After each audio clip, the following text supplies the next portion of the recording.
Hi, so a couple weeks ago, I put out a video about my top tips for authors who are looking to self-publish in 2024. And a lot of those were mindset tips, right? Of making sure you're learning, you have a plan, you have a budget. And I'm sure a lot of people were thinking like, yeah, no doubt, okay. No, it needs to be said. Because today we're going over the things that you shouldn't do. And some of these should seem really obvious, but apparently I need to say it. So stay tuned.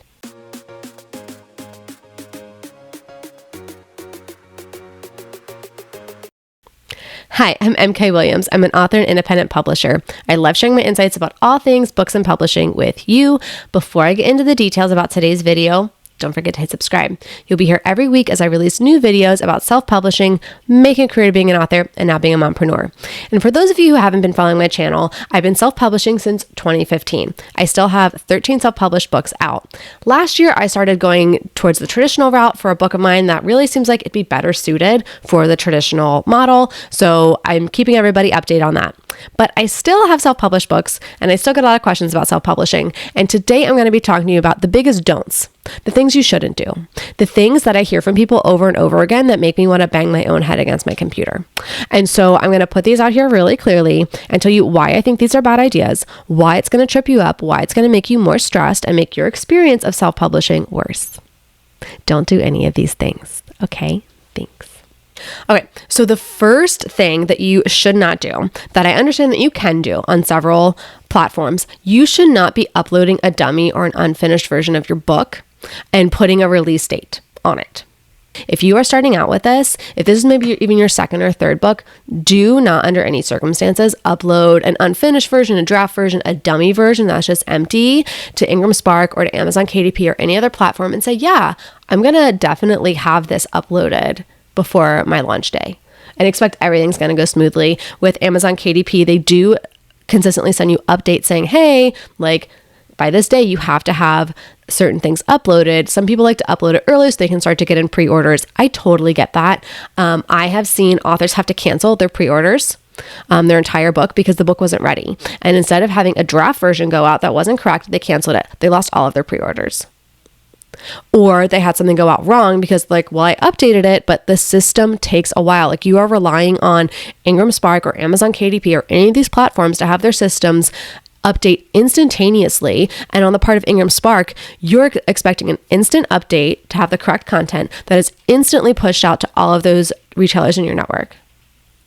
Does that seem like something that maybe you're relying too much on things you can't control? So I've heard of people uploading dummy things to Ingram Spark. Don't do it. It is such a bad idea. And I think the risk of it not being done correctly, of you having to cancel your pre-order, is far too high. You have worked too long and too hard on your book to bet that you're going to have it done. No issues comes up with your editors. No issues come up with your formatting and your design. No issues come up with the retailers. Like, wait till the book is done as it can be to upload it anywhere for your pre-orders, okay? So that kind of rolls into my second thing that you shouldn't do, which is not giving yourself enough time for a proof and the metadata to get to the retailers. So thinking you can upload your book today and in 2 days you'll have a perfect proof in your hands so you can take one photo and promote it and go live 3 days from now is so unrealistic. Like, give yourself time. Like, again, you're relying on all these systems to work perfectly. And like, what if the proof comes and it's messed up? But you've told everybody in 3 days and one more day this book's going to be live. It's so much stress. It's so much headache. And this is where I see so many authors get tripped up, where I'm getting panicked emails. I'm getting panicked DMs. Oh my gosh, this isn't working. Amazon's ruining my launch. Ingram Spark's ruining my launch because the proof isn't ready. I don't have the proof yet and it needs to go live tomorrow. Okay, you ruined your launch by not planning for enough time. None of these platforms are out to ruin your business, ruin your book, ruin your launch. Like, they have processes and procedures. And when a lot of people are uploading, they slow down. So you need to give yourself enough time. I like to have at least an 8-week pre-order, at least. Because at a minimum, I know Ingram Spark says it can take up to 6 weeks for a book to filter through to all of their retailers and the metadata, which is another reason why I never upload a draft to Ingram Spark, because if it takes that full 6 weeks, there is no time for any edits or revisions to go through, okay? So definitely give yourself enough time. So the next thing to not do is to think that there's like a fast pass you can buy or like an easy button you can buy. So self-publishing is not easy. And I know some indie authors will go on a podcast and say, oh, I threw up some Amazon ads and now I'm a 7-figure author. Or I did this one thing. And then everyone listening does that one thing thinking they're going to have the exact same results. Like you won't. You may do better. You may do worse. But you just can't tell Amazon like, hey, here's $1,000, make my book a bestseller. Like if you're doing ads, you have to monitor and optimize them. You know, if that author's going on and not providing details, when did they start their ads? Did they do ads before there was this huge influx of Kindle publishing?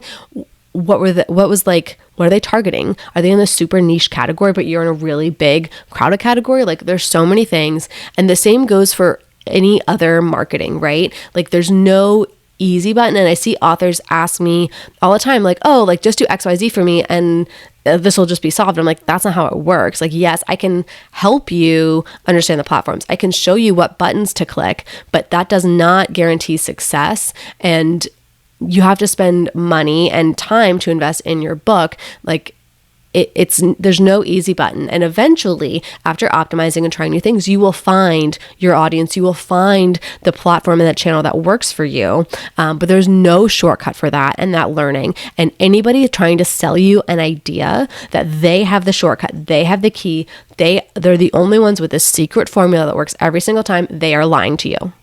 Okay, there is no one thing that works for every single book. Now, there are some overarching strategies that, yes, can be helpful and beneficial. There are some ways you can learn different marketing platforms to try and different opportunities, absolutely. But anybody saying, I will make your book a bestseller guaranteed, I will do XYZ guaranteed, is lying.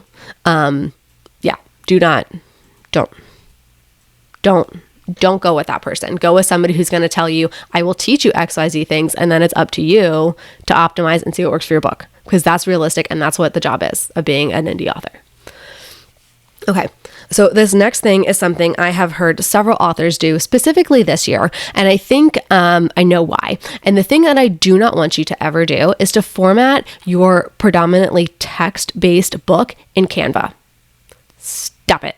So I know there are specifically channels on YouTube that talk about creating low content books for Amazon KDP. These are journals, these are planners, and a lot of them will show how to do it in Canva. And that is the one case where I think that works, because there's no text that needs to be edited or changed. And it really can be formatted for that. And it's simple, and it's the interior, and it's lines, and it's charts, and it's graphs. Like it's super simple. If you have any text in your book, do not for any reason format it in Canva. If you're doing a children's book, don't do it in Canva.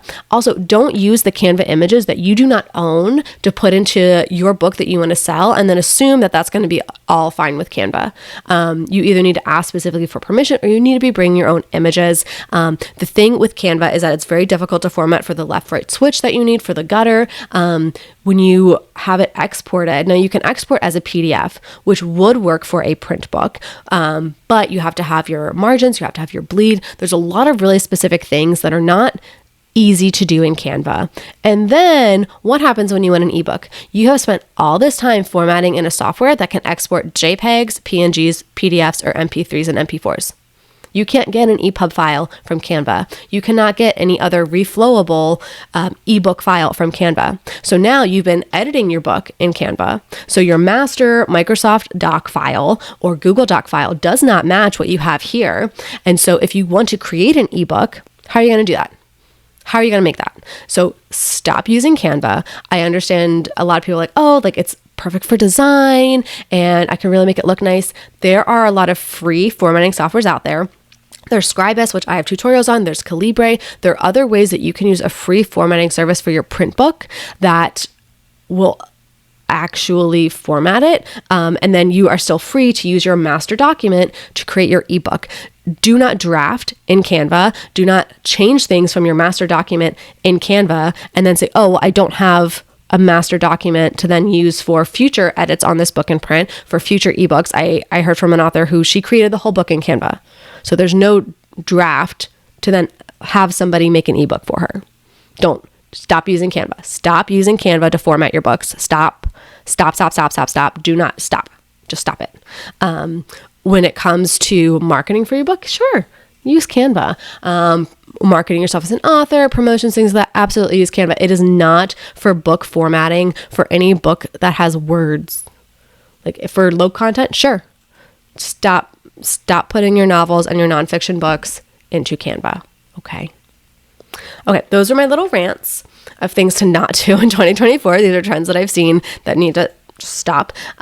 What other things have I missed? What are some bad takes that you've seen that people are saying for self-publishing authors to do that you know are bad, and you want to get those tips out to let people know to not do? Let me know in the comments below. And best of luck. And if you found this informative or at least a little bit entertaining, please don't forget to hit the thumbs up, subscribe, or even the shiny new thanks button. That tells YouTube you got value from this information and they can get it in front of other authors like us. Now you can get back to writing your book.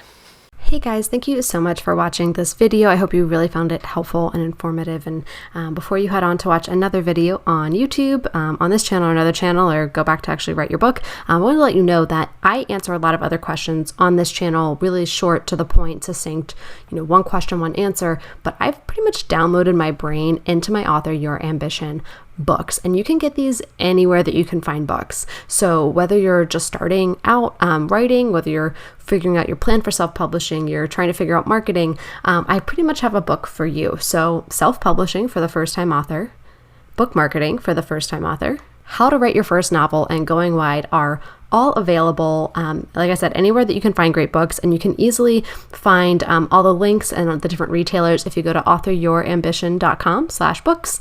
All right, talk to you guys soon. Bye.